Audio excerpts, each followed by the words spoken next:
The future of our planet is shaped by every energy decision we make. On November 28, 2025, London's High Court made a ruling that sparked fierce debate. The government's decision to issue new oil and gas exploration licenses in the North Sea was declared lawful. This decision challenges the UK's climate commitments and raises urgent questions about our path to net zero.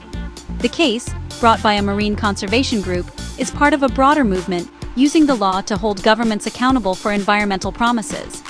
These licenses, granted in May 2024, allow companies to search for new oil and gas reserves, an action many see as a step backward.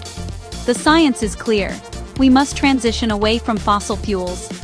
This ruling forces us to examine our national priorities and the legal battles shaping our energy future.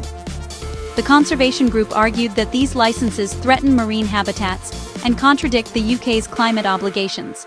The court's dismissal of their challenge sets a precedent that will influence energy policy and environmental litigation for years. But this isn't a simple green light for drilling.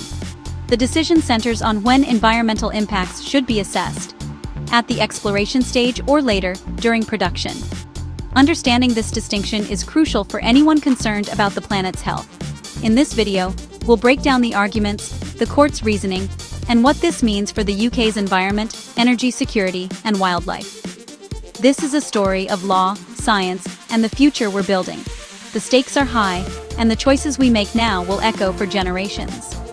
The High Court's decision is just the beginning of a much larger debate.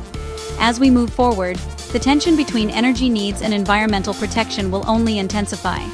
The outcome will define the legacy we leave behind. At the heart of this case was Oceana UK, a marine conservation group challenging the government's new exploration licenses. They argued the government failed to consider the full environmental consequences, especially the cumulative impact on climate and marine ecosystems. Oceana's lawyer, Zoe Leventhal, insisted that climate impacts should be assessed at the licensing stage, not later. They warned that breaking the process into small steps lets the government avoid confronting the overall climate impact. The North Sea is a vibrant ecosystem, home to protected species and habitats. Oceana highlighted the risks of seismic surveying, which can harm marine mammals and disrupt entire food webs. The group saw the licenses as fundamentally incompatible with the UK's climate targets. Their legal challenge aimed to force the government to look at the big picture, not just individual projects. Oceana's fight is about principle, demanding that climate leadership means saying no to new fossil fuel extraction in our seas. The court's response would set the tone for future environmental battles. The government defended its position by arguing that these licenses only permit early-stage exploration, not drilling or production. They claimed it's too soon to assess climate impacts, since no one knows if oil or gas will even be found. Environmental assessments, they argued, are built into later stages, when concrete project details are available. This phased approach means each step requires new permits and rigorous scrutiny. The government says this ensures decisions are based on facts, not speculation, and maintains flexibility in energy strategy. They argue domestic exploration supports energy security during the transition to renewables. By defending these licenses, the government is balancing jobs, energy needs, and its net zero commitment. The court had to decide if this step-by-step process meets legal and environmental standards. The outcome would shape how the UK manages its fossil fuel decline.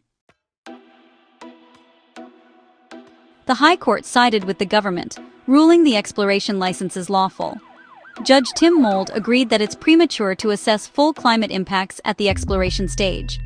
However, the ruling came with a critical caveat: future development must undergo rigorous environmental assessments. This means an exploration license is not a guarantee of production. Any move toward drilling or extraction will face intense scrutiny, especially regarding protected marine habitats. Oceana UK seized on this point, demanding the government clarify that holding a license doesn't ensure future consent. The legal battle now shifts to the production stage, where environmental standards must be upheld. The court's decision is procedural. It doesn't judge the merits of new oil and gas, but affirms the legal process. The door to exploration is open, but the path to production is heavily guarded. Campaigners will be watching every step. The fight for environmental protection is far from over. To understand this decision, we must look back at the UK Supreme Court's 2024 ruling. That case set a precedent. Planning authorities must consider both upstream and downstream emissions when approving fossil fuel projects. This was a major win for climate campaigners, forcing authorities to account for the full climate impact. The ruling led to overturned approvals and increased legal uncertainty for the fossil fuel industry. Oceana UK hoped to extend this logic to the exploration stage, arguing that downstream emissions should be considered from the start.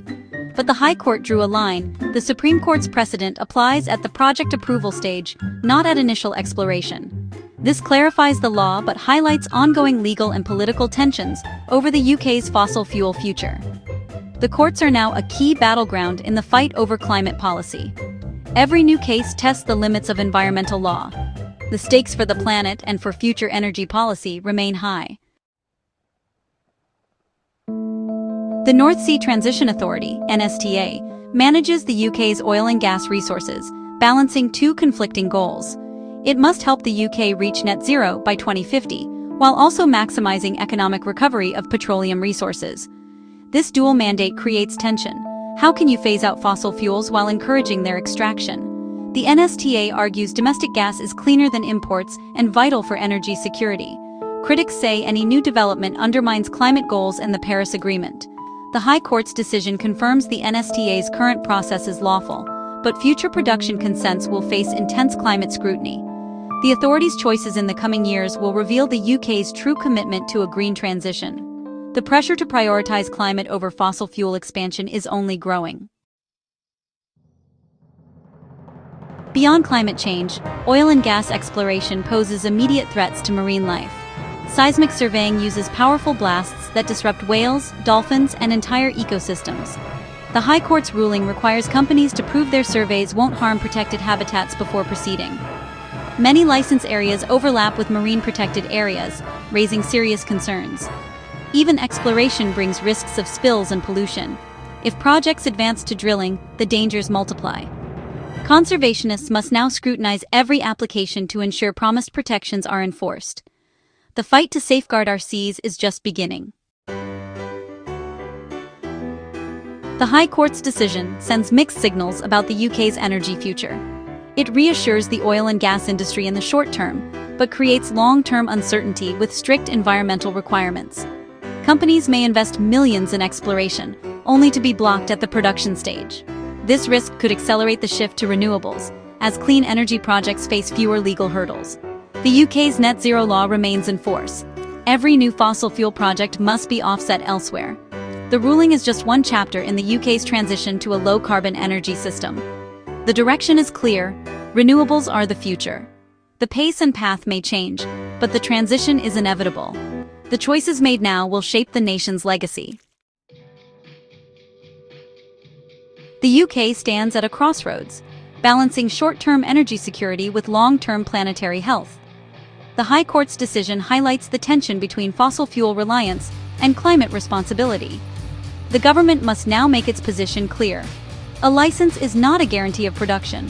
The priority must be a rapid transition to renewables, wind, solar, tidal, and energy efficiency. This shift offers huge opportunities, new jobs, revitalized communities, and global leadership in green technology. The skills of North Sea workers are vital for the renewable revolution. A just transition means supporting these workers as they move into new industries. The court ruling is a call to action, not the end of the story.